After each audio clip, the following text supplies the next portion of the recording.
This is the most important video out of my 7-video series, and this is the most important reason why Tesla will get out of the crisis stronger than they went in compared to all other automakers.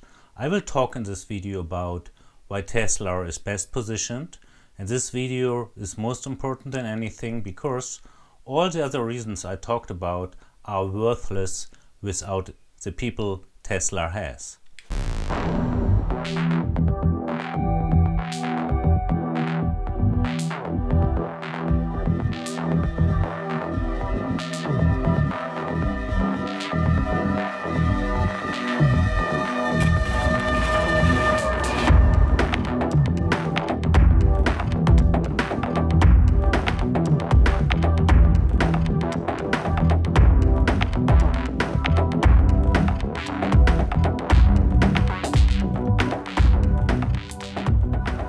The ability to attract and motivate great people is critical to the success of a company, because a company is it's a group of people that are assembled to create a product or service. That's the purpose of a company. People sometimes forget this elementary truth, and so if you're able to get great people to join the company and work together towards a common goal, and you sort of have a relentless sense of perfection about that goal, then you will end up with a great product. And if you have a great product, lots of people will buy it. The ability to attract and motivate great people is critical for the success of a company. This is so simple and this is so true. I mean, think about it. Without the people, you are just nothing. You can't do really a lot. And we all know that Elon Musk is not only the CEO of one company, he is the CEO of a variety of companies, and they are all successful. And they are successful because he has the ability to attract and motivate the right people, which is a very unique skill. And this is why I wrote the article at Clean Technica, where I tried to elaborate on this a little bit and, profoundly explain why and how he's doing that. But, maybe you want to go back a few minutes in this video and listen again to that what Elon just said. Attract and motivate. If you can do that, then you have the right, people to grow an organization, be successful, and have great products. And then here it comes, the next fundamental truth. If you have great products, people gonna buy them. And if people gonna buy the products you're producing, you're gonna have a successful company. It's darn simple, it's fundamental, and it's real.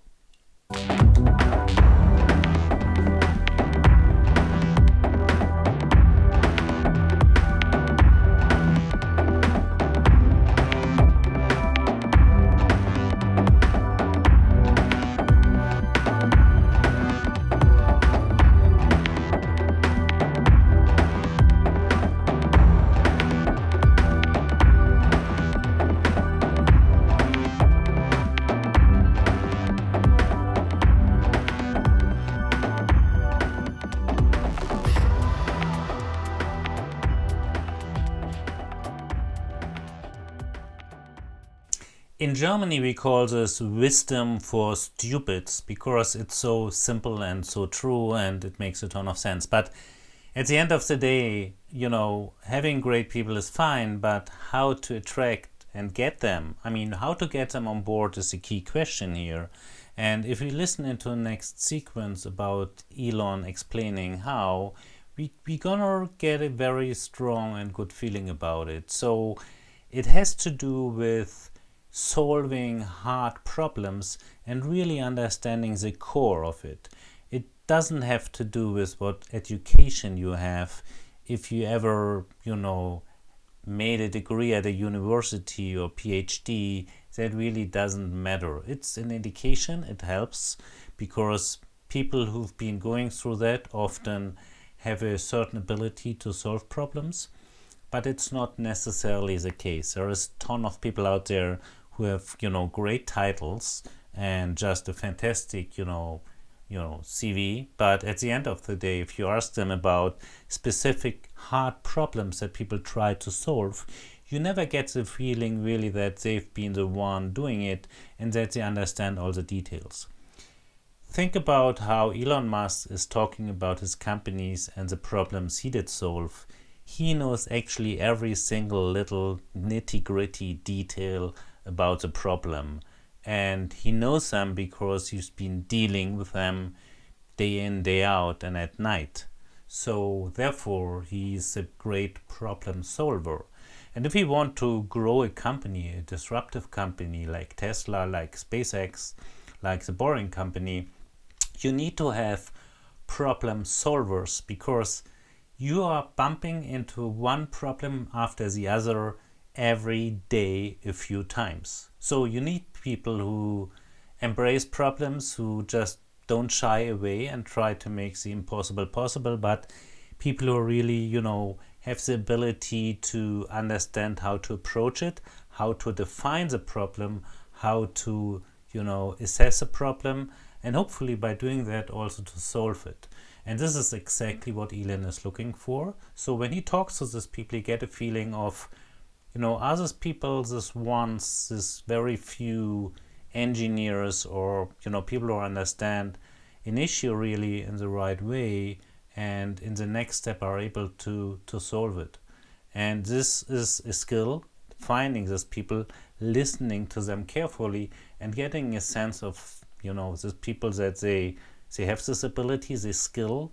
And if you select them and bring them on board, you're never 100% sure if they really can do what you think they can. And sometimes they are going again after a while because problems are too hard, or you just misunderstood them in terms of what kind of skills and abilities they have. But at the end of the day, the likelihood that you get the right ones is really high. And we've seen from Tesla, just from Elon Musk with his track record, that he has the skill to find the right ones. I really just asked them to tell me the story of their career and what what are some of the tougher problems that they dealt with, how they dealt with those, and how they made decisions at key transition points.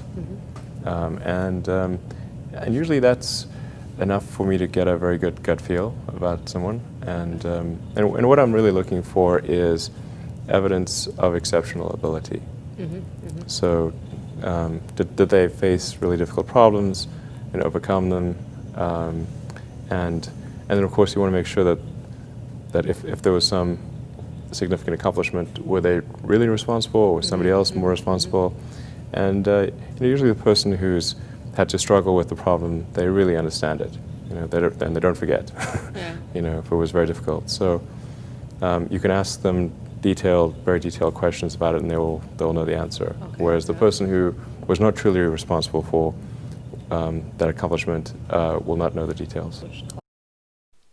Here in Germany, everybody is trying to identify skilled people with education. So you did a nice, university degree or PhD or whatever, you're an engineer like myself or anybody else, and people think because of that education, these are problem solvers, and this is completely wrong. They may be still problem solvers, but not because of the education. And you have to identify the people who can do that, simply because the amount of people on the earth who have this rare skill to solve hard problems are limited. And if you restrict yourself just to the pool of people that are coming out of university or have a specific title or have a specific, CV, you fool yourself, you limit yourself, you limit your company, and you will never be that successful. It was for me hard to go through university, not because I'm stupid and couldn't do it. It was just, I didn't know that, a waste of time. And I didn't have any pre-education that helped me very much when I started my engineering studies. And I did it in 3.5, years, which is pretty short, simply because I wanted to go through, considering as a waste of time. I learned a few things that, have been helpful for me at a later stage, but at the end of the day, it was a waste of time.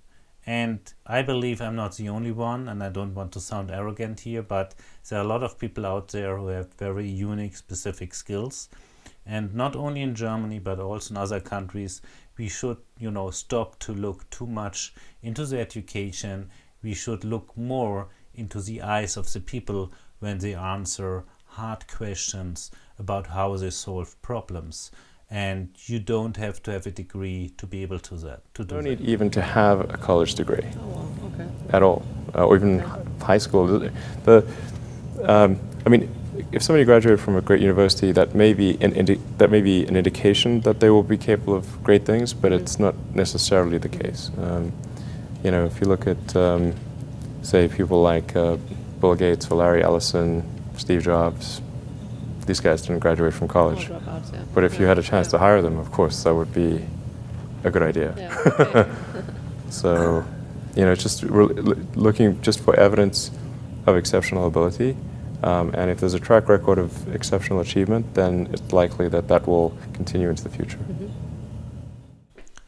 Once you found the right people, you have to make sure you're creating an environment where these people can perform their best. You want to have the gift, the skill, the uniqueness of these people playing out and materializing in your products and services. And if you are not able to do that, then it's been wasted. All the money trying to get them on board, to attract them, to motivate them is just gone. So there are certain rules are important to make that happen. And Elon was writing this down, and I think it's good to go through to give a sense and feel what he means with that. So number one is walk out of a meeting room or drop off a call as soon as it's obvious you aren't adding value. It is not rude to leave, it is rude to make someone stay and waste their time. The important part here is that the responsibility is not on the manager telling you to leave because you're not adding value. The responsibility is on yourself to decide when to go and to leave. And I remember very well days fully packed of meetings, back to back, without any value to the company, where I had to be there because they wanted to see my face, but it doesn't make any sense. So go out, take responsibility, leave. It's for the good of the company. It's not against the rules. It's in favor of the objective of the company. Number two, don't use acronyms or nonsense words for objects, software, processes at Tesla. In general, anything that requires an explanation inhibits communication. We don't want people to have to memorize a glossary just to function at Tesla. This is critical. It's all about communication and understanding each other's.